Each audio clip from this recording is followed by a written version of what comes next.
Assalamualaikum warahmatullahi wabarakatuh.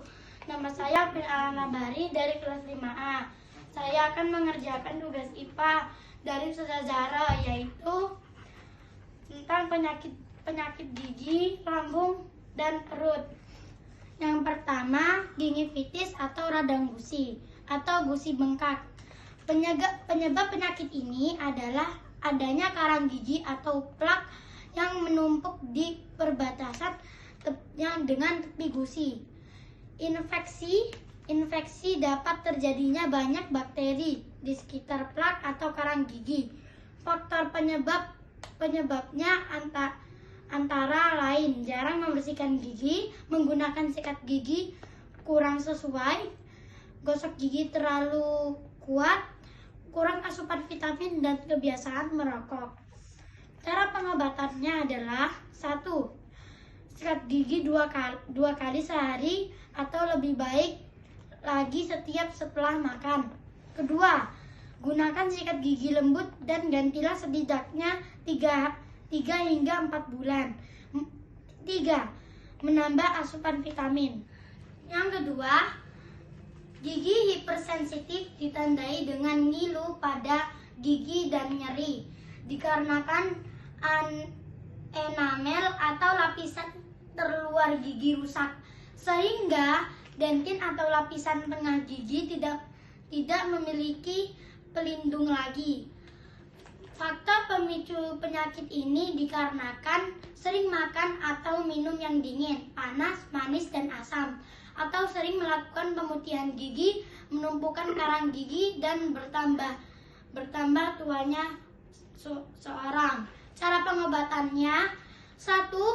Menggunakan pasta gigi khusus untuk gigi sensitif.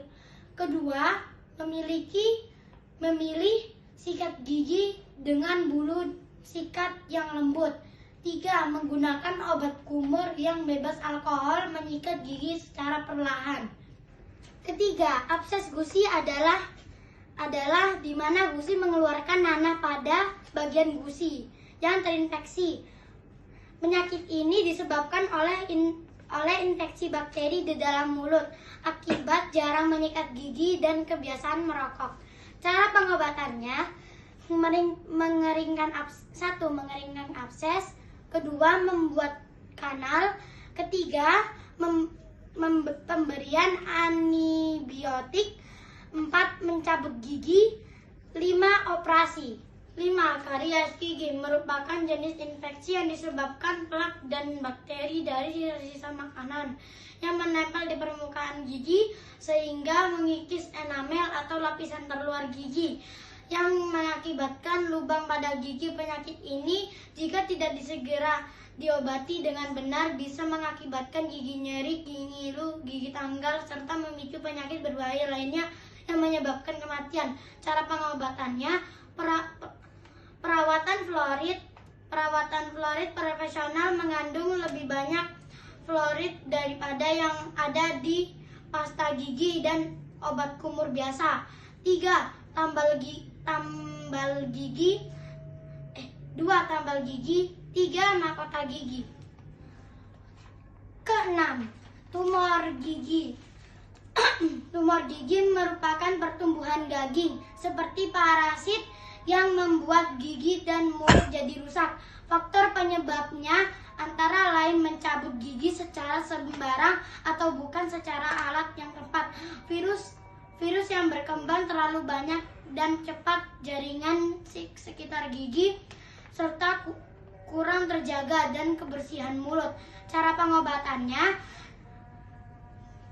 pengobati tumor gigi odontoma yang bisa dilakukan adalah operasi. Selama operasi, dokter mengangkat tumor gigi yang mungkin termasuk menghilangkan gigi, jaringan, dan tulang rahang di sekitarnya. Ketujuh, glositis adalah penyakit radang pada lidah yang ditunjukkan dengan adanya pembekakan di lidah. Lidah akan berubah menjadi kelihatan lebih licin, bahkan terjadinya perubahan warna pada lidah ketika terjadinya pembekakan, sehingga memicu penyumbatan pernafasan saat lidah membengkak saat parah. Faktor penyebabnya reaksi alergi terhadap makanan atau obat, trauma mulut yang biasanya disebabkan oleh luka, mulut kering, dan kekurangan zat besi. Cara pengobatannya: 1. Mengonsumsi vitamin atau obat anti jamur yang diresepkan oleh dokter. Kedua, menjaga kebersihan gigi dan mulut, misalnya gosok gigi minimal 2 kali sehari serta memakai benang gigi dental floss untuk membersihkan sela-sela gigi. Kedelapan, penyakit Coxsackie merupakan penyakit yang kurang begitu dikenal dan biasanya menyerang anak-anak. Penyakit ini menyerang di bagian mulut,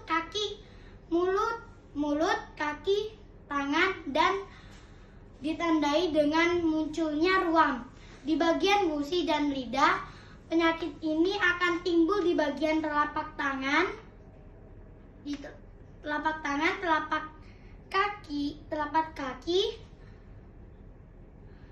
dan leher. Faktor penyebab infeksi dari virus dan penularan dapat melalui air liur atau tangan penderita.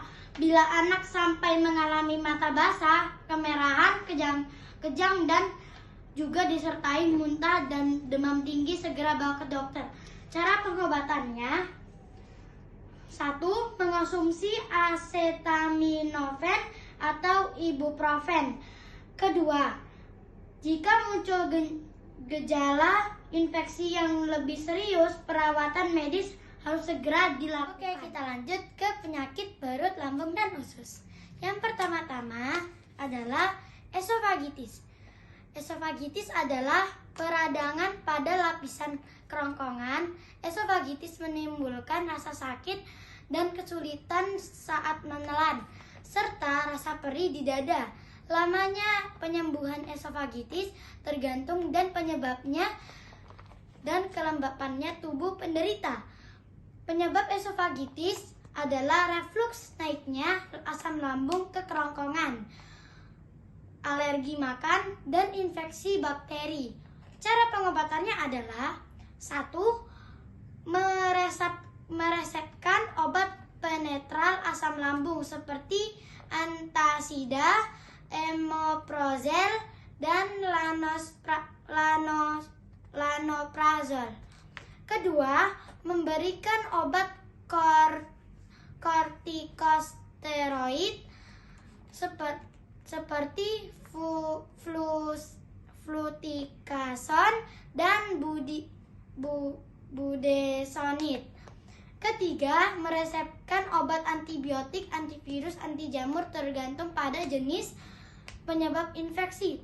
Keempat, memberikan obat anti alergi dan mengatur jenis makanan yang dikonsumsi. Selanjutnya, penyakit GERD. Nama lainnya refluks asam lambung, dan jenis penyakit lambung di mana asam lambung dan isinya naik ke kerongkongan sehingga menyebabkan iritasi pada dinding kerongkongan dan rasa nyeri di ulu hati. Gejala lainnya adalah perut rasa kembung, rongga mulut rasa asam, nyeri dada dan tenggorokan, sendawa, cegukan, batuk kering, dan sulit menelan makanan. Penyebab GERD adalah karena mengonsumsi teh dan kopi dan yang berlebihan, obesitas, tidur setelah makan, merokok. Cara pengobatannya adalah: 1. Mengonsumsi obat penekan asam lambung seperti omeprazol, lanoprazol, pantoprazol. Dan yang kedua, obat untuk memperlancar pergerakan saluran cerna seperti domperidon. Ketiga, bila diperlukan, dokter akan merekomendasikan obat untuk mengurangi produksi asam lambung dikenal dengan proton pum in. Yang selanjutnya adalah gastricitis atau disebut peradangan lambung yang terjadinya karena rusaknya lapisan dinding lambung, mukus. Gejala gastritis sama dengan penyakit lambung lainnya seperti mual, muntah-muntah, sakit perut, perut gembung, mudah kejang, feses berwarna hitam, dan muntah darah. Penyebab terjadinya gastritis adalah stres, infeksi berat, dan bertambahnya usia. Pengobatan gastritis bertujuan dan mengatasi kondisi ini dan meredakan gejala yang ditimbulkan. 1. Obat antasida untuk mengatasi gastritis adalah aluminium hidroksida dan magnesium hidroksida. Kedua, obat penghambat histamin 2 adalah ranitidin, simetidin, dan famotidin. Yang selanjutnya adalah kanker lambung, merupakan jenis penyakit lambung paling berbahaya karena sel kanker perkembangan di lapisan lambung. Walaupun pertumbuhan sel kankernya tergolong lambat, sejumlah faktor diduga meningkat risiko kanker. Ini seperti rokok, obesitas, konsumsi daging merah, kurang makan berserat, dan infeksi bakteri. Cara pengobatannya: 1. Operasi lambung dan yang bertujuan untuk mengangkat jaringan kanker dari lambung. Jenis operasi dilakukan tergantung pada stadium kanker. Kedua, radioterapi bertujuan untuk membunuh sel-sel kanker menggunakan sinar radisi. Ketiga, kemoterapi adalah pemberian obat-obatan untuk membunuh sel kanker. Obat-obatan kemoterapi dapat berbentuk tablet, infus, atau kombinasi keduanya. Yang selanjutnya adalah gastroenteritis atau yang sering disebut flu perut.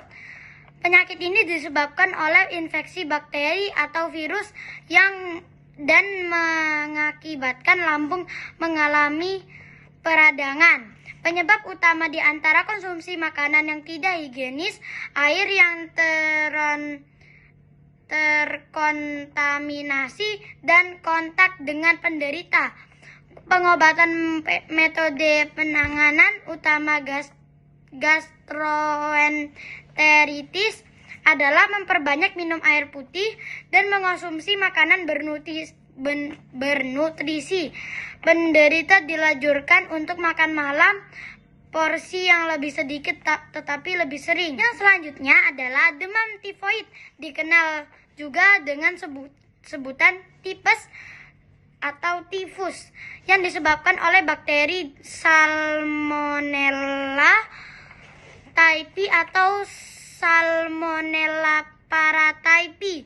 Penyebabnya dikarenakan penderita mengonsumsi makanan atau minuman yang terkontaminasi bakteri tersebut, dan gejala yang biasa datang secara tiba-tiba atau secara bertahap dalam kurun waktu beberapa minggu, seperti demam tinggi, sakit kepala, nyeri, lemah, tubuh pegal-pegal, bahkan sampai kehilangan nafsu makan.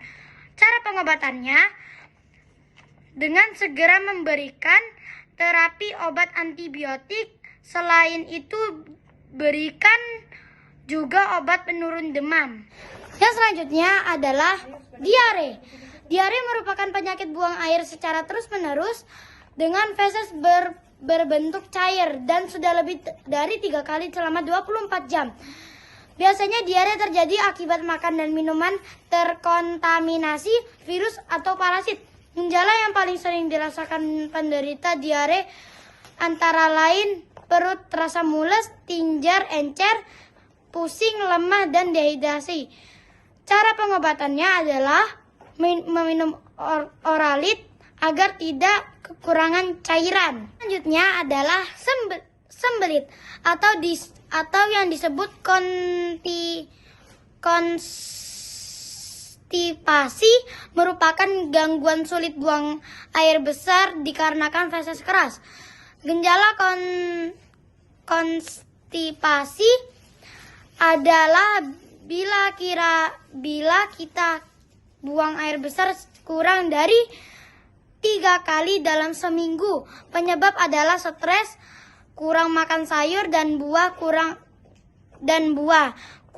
minum air putih, dan selalu menagan keinginan untuk buang air besar. Yang selanjutnya adalah apendisitis, adalah radang usus buntu yang artinya peradangan pada umbai cacing atau usus buntu.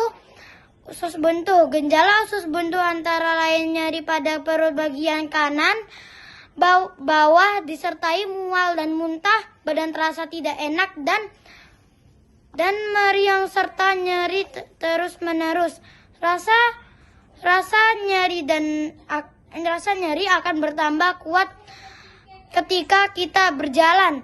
Penyebab adalah kuman atau bakteri yang masuk dan terperangkap di usus buntu. Oke, sekian dari Queen Alana Bahri dari kelas 5A. Wassalamualaikum warahmatullahi wabarakatuh.